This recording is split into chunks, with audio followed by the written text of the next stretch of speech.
दोस्तों मेरे चैनल पर आपका स्वागत है। तो चलिए देखते हैं आज की दुनिया की खबर। नेपाल में संकट गहराया, 13,572 कैदी फरार, सेना तैनात और सुशीला बनी अंतरिम प्रधानमंत्री की दावेदार। नेपाल में राजनीतिक और सुरक्षा का संकट चरम पर पहुंच गया है। नवीनतम रिपोर्टों के अनुसार देश भर की जेलों से कुल 13,572 कैदी फरार हो गए हैं, जिससे सुरक्षा व्यवस्था पूरी तरह अस्थिर हो गई। इस गंभीर स्थिति के मद्देनजर सरकार ने कई संवेदनशील इलाकों में सेना तैनात कर कर्फ्यू लगा दिया है और धारा 144 लागू कर दी है। घटनाक्रम की शुरुआत उस समय और तीव्र हुई जब राजधानी काठमांडू और अन्य शहरों में विरोध प्रदर्शन हिंसक रूप ले गए। प्रदर्शनकारियों और सुरक्षा बलों के बीच झड़पों की खबरें आ रही हैं।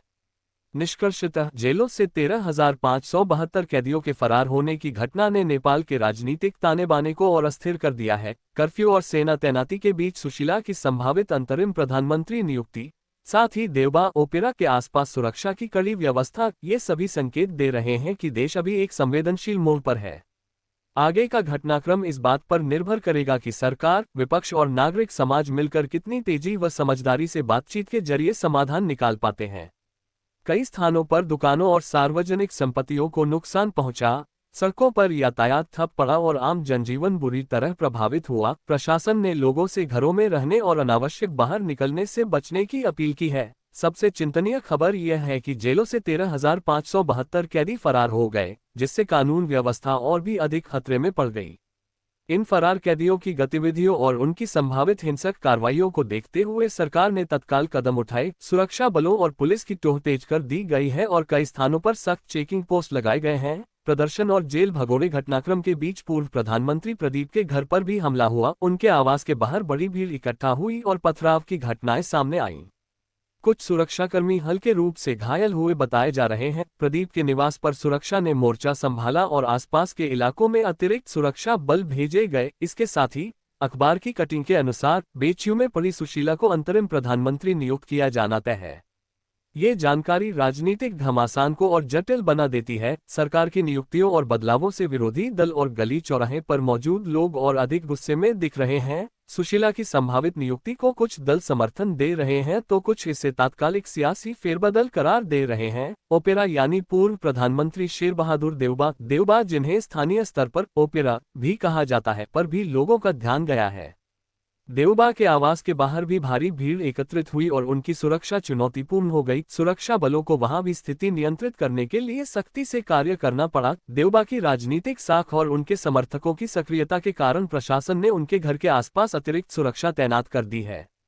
अधिकारियों को आशंका है कि हिंसा की लहर में देवबा को भी निशाना बनाया जा सकता है, इसलिए उनके आवास के पास बड़े पैमाने पर सुरक्षा इंतजाम बनाए गए हैं और पहुंच नियंत्रित कर दी गई है। सरकार का बयान है कि ये कड़े कदम जन सुरक्षा और शांति बहाल करने के लिए उठाए जा रहे हैं। अधिकारी कह रहे हैं कि यदि समय रहते कठोर कदम न उठाए गए होते तो स्थिति और बिगड़ी रहती।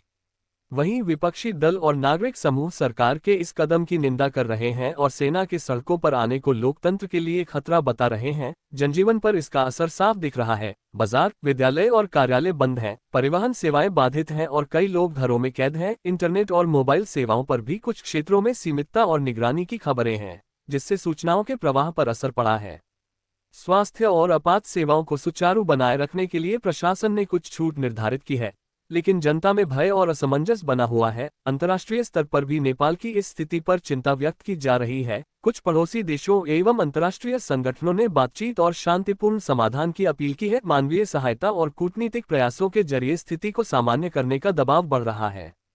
वहीं देश के दूसरी तरफ ट्रंप बोले मोदी घनिष्ठ मित्र, व्यापार वार्ता जारी, अमेरिका भारत स्वाभाविक साझेदारी। मोदी प्रधानमंत्री नरेंद्र मोदी और अमेरिका के राष्ट्रपति डोनाल्ड ट्रंप के बीच रिश्ते पिछले कुछ वर्षों में बेहद मजबूत हुए हैं। दोनों नेताओं ने कई वैश्विक मुद्दों पर साझा दृष्टिकोण अपनाया है, जिससे भारत अमेरिका संबंध और गहरे होते जा रहे हैं। प्रधानमंत्री मोदी ने अमेरिका को भारत की स्वाभाविक साझेदारी बताया है, वहीं ट्रंप ने मोदी को एक सच्चा और घनिष्ठ मित्र कहकर संबोधित किया। लगातार हो रही बैठकों और संवाद से दोनों देशों के बीच व्यापार, सुरक्षा और कूटनीतिक सहयोग को नई दिशा मिली है। भारत और अमेरिका के बीच व्यापारिक वार्ता का दौर लगातार जारी है। टैरिफ, निवेश और व्यापार संतुलन जैसे मुद्दों पर भले ही समय समय पर मतभेद सामने आते हों, लेकिन दोनों देश इन चुनौतियों को बातचीत और सहयोग के जरिए सुलझाने के पक्ष में हैं। ट्रंप प्रशासन भारत को एक महत्वपूर्ण आर्थिक साझेदार मानता है। वहीं भारत भी अमेरिका के साथ उच्च स्तरीय आर्थिक सहयोग बढ़ाने के लिए तत्पर है। विशेषज्ञों का कहना है कि अगर यह वार्ता सफल रही तो आने वाले वर्षों में दोनों देशों का व्यापारिक संबंध और गहराई पाएगा। प्रधानमंत्री मोदी ने कहा कि भारत और अमेरिका की स्वाभाविक साझेदारी केवल आर्थिक ही नहीं बल्कि आतंकवाद विरोध, वैश्विक शांति और तकनीकी सहयोग तक फैली हुई है। रक्षा, ऊर्जा और इंफ्रास्ट्रक्चर के क्षेत्र में दोनों देशों के बीच बढ़ता सहयोग आने वाले समय में बड़ी उपलब्धियां ला सकता है।